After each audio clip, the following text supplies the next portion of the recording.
September 1st, 1894.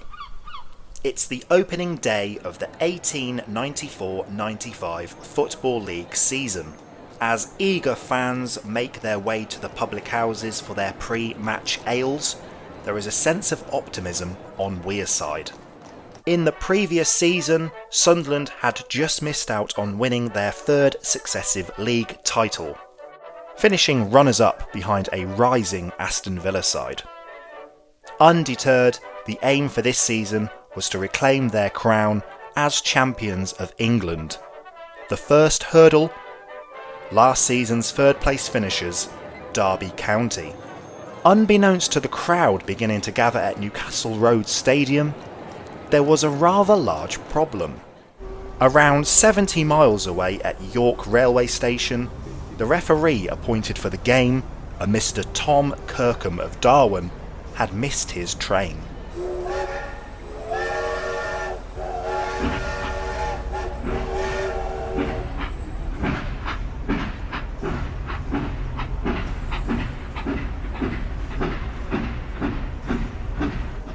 I don't believe this! I've missed my train! And he would not be arriving at Sunderland until well after the scheduled kick-off time. As the crowd's patience wore thin, club officials had a decision to make. Wait for Mr. Kirkham and risk the wrath of the fans, or find another referee, play the game and hope the league would recognise the result. Ultimately, they decided on the latter, with a gentleman named John Conqueror of Safc volunteering to take on the role of referee. And so, as an anxious Mr. Kirkham made his way north, the game kicked off. It took just 15 minutes for Sunderland to remind the world why they were firm title contenders, as they romped to a 3-0 lead. Mr. Kirkham pulled into Sunderland in a hurry. Alright mate, where do you need to go? Get me to Newcastle Road as quick as possible. I've got a football game to officiate. I think the match has already started. What do you mean it started without me? I'm here, answer! Mr. Kirkham arrived at Newcastle Road, and he was not happy.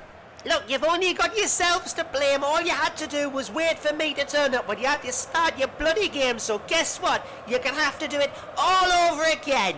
Are you taking the mick, ref, or what, like? Don't speak to me like that, pal. I'm the referee. This game will start from 0 minutes at 0-0.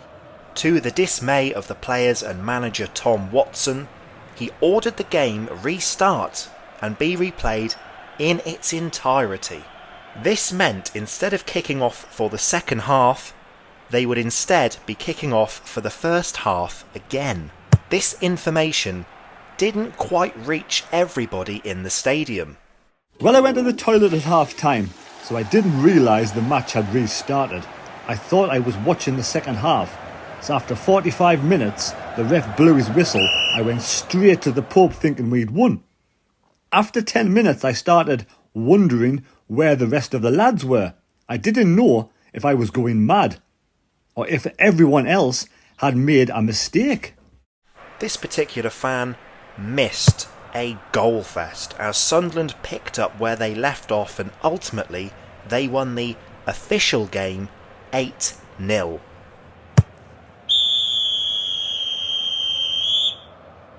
The fans who did stay were delighted to have got off to a winning start.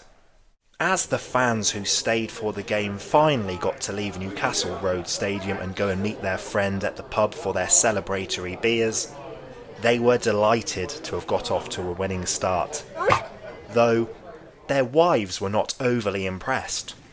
He's bad enough when it's only 90 minutes of football. When the newspapers reported on the game, it was named the Game of Three Halves, with some printing the score as Sunderland 3+8, Derby County 0. Sunderland would go on to win their third Football League title, whilst Derby would finish second bottom. Mr. Kirkham would go on to officiate the 1902 FA Cup final between Southampton and Sheffield United, A game where his performance led to a Sheffield player named Fatty Falk chasing him into a broom cupboard. Another bizarre moment in the career of the man who caused the most weird and wonderful match in Sunderland AFC history.